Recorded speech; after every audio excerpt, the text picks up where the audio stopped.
Allen Iverson's on the left wing. The first rule of defense, you got to stop the ball. Well, the Lakers do that, but they're outnumbered because the Sixers have forced a turnover. And what happens? Who was left wide open? This guy right over here on the wing. Allen Iverson, the leading scorer in the league, the MVP. He runs the floor, as does three other teammates. They outnumber him, and Aaron McKee makes a great decision. He finds his partner, and he knocks in the open three. That's why when you run that fast break, Marv, the more guys you can get out storming that floor, you force the defense to stop the basketball. Somebody's going to get a good shot. That time it was Iverson.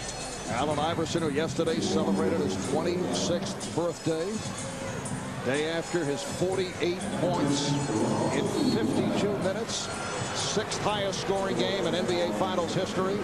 Both teams 9 for 24 from the field in the first quarter. The Lakers up 25-24. Snow and Iverson in the backcourt. Bell up front with McCullough and Geiger, and a foul on the Lakers. It's on Teron Lou, who just checked in. Well, it's Lou now trying to shadow Iverson like he did in Game 1. Allen Iverson said he was holding me in Game 1. Well, that time he was holding me, and he gets called for the personal foul.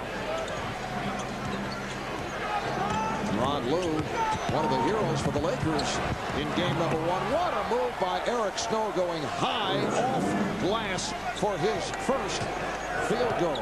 You know, Marv, when there's a sign of rust or when your conditioning is down, you turn the basketball over. Game 1, the Lakers turned over 19 times. Tonight, only 1. They're sharper. You can see it. The 76ers defense is still the same, but the Laker offense is much crisper right now. They're taking care of the basketball.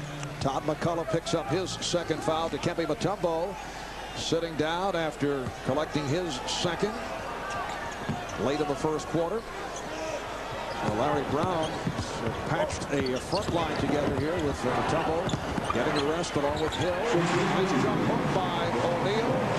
So Shaq 3 of 4 from the field. He has 7, and the Lakers have a 1-point lead. Mark, you make a great point. How much time can Larry Brown buy from Mutombo? How close can they stay so he does not get in foul trouble tonight? McCullough deep in the post against O'Neal. He was waved off by Roger Bell. Here's Snow in a crowd. Lost it. So you're looking at a 6 front line of Todd McCullough, Matt Geiger, and Roger Bell. Shaw throwing that lob. Bryant trying to draw the foul. This is Roger Bell leading Todd McCullough. When you take a bad shot, the 76ers are going to run back at you. Kobe took a difficult shot. Phil Jackson not happy with that. And the Sixers right back down the floor and laying the ball in the basket. That's how they're winning this game right now. Todd McCullough, 7-footer with excellent hands. Second-round draft pick last year by way of Winnipeg, Manitoba, Canada. Good hustle by Orr. Shaw. And Iverson on the ball.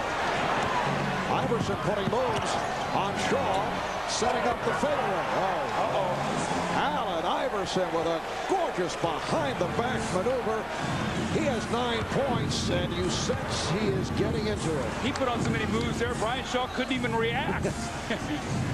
I flinched twice. I did too. Nice setup. Robert Horry with his first field goal. And the Sixers now lead 30-29. Now McCullough doesn't have the foot speed to stay with Horry. He's been beat on an offensive rebound and a cut. Larry Brown's going to have to keep his eye on that matchup. Here's Geiger.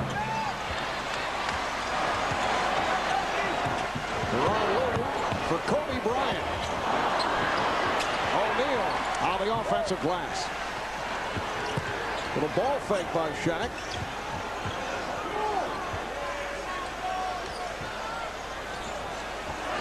Roger Bell did a nice defensive job the other night against Kobe Bryant. Bell with it. McCullough beats the Lakers down court.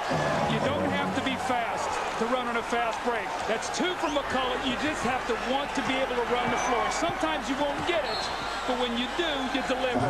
That's great play by McCullough. And this crowd starting to get impatient.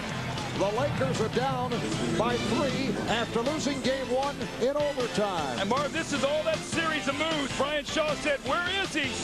Iverson steps back, hits a very difficult shot on the fast break.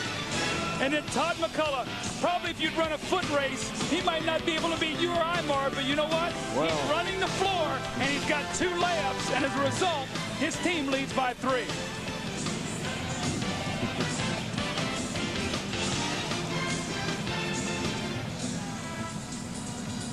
These aerial pictures courtesy of the Goodyear Blimp Eagle, based in Carson, California. Goodyear currently operates 6 airships, 3 in the U.S., 2 in Europe, 1 in South America. But you knew all that, Doug. Yeah. Sixers have taken a 3-point lead. Allen Iverson continues to question why no foul calls on the physical play on the part of the Lakers. I'm not going to see everything, all right? They have a great time. That's all I'm saying. Yeah, but why you like always? I'm telling you, if I see something's a foul, I'm going to blow the whistle, all right? I'm just trying to say, stay in your game, I'll stay in the mine, let's go. I'm in my game, Steve. I'm trying to be in the mine, too. I want to try to make every call right. I'm not going to be right, unfortunately, 100% of the time. All right, I'm just saying, why smack me in my face? I will. You got it. Such a rational explanation from the official, Steve Javie. What you can see is Derek Fisher is using the one hand and trying to get it in Iverson's face to disrupt his vision. Iverson said, you know what, I've been hit 3 times now. Please watch it. Iverson, yes. And Tyronn Lue was all over him. A series of crossovers setting up the shot for Iverson, who now has 11, and the Sixers lead by 5. Offensive foul. Rick Fox pushing out, picks up his 3rd. Larry Brown loves to front in the low post with his defense, but Allen Iverson on this play, that little pullback, he takes the ball between his legs to create distance, and he's hit 2 very difficult shots in a row. Starting to get that look on his face of why he was the MVP. This guy has got so much energy. Kobe Bryant has made his return 0 for 3 from the field. In the second quarter. McKee for McCullough. And he draws the foul. And Todd McCullough has emerged as a presence for the Sixers here in the second quarter, as Matt Geiger did back in Game 1. Well, we talked about the bench scoring. It was 29-15 in Game 1, plus 14 for the 76ers. You can already see what Todd McCullough has done. In a 7-minute period of time, he has 4 points. More importantly, the better he and Geiger play, it allows Dikembe Mutombo to stay over on that bench with only 2 fouls. So this is critical time that the Sixers are getting this kind of production from their bench players.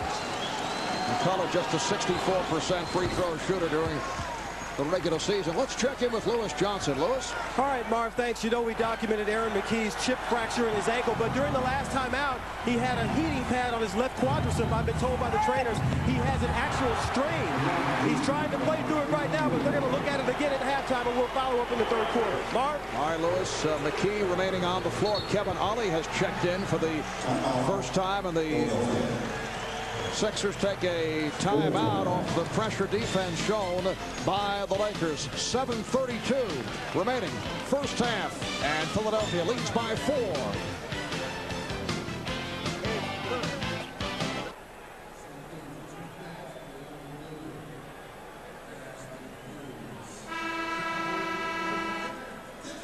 Kobe Bryant has gotten off to an excellent start, but one thing the Lakers don't want him to do is get too anxious and too excited and start forcing shots. You can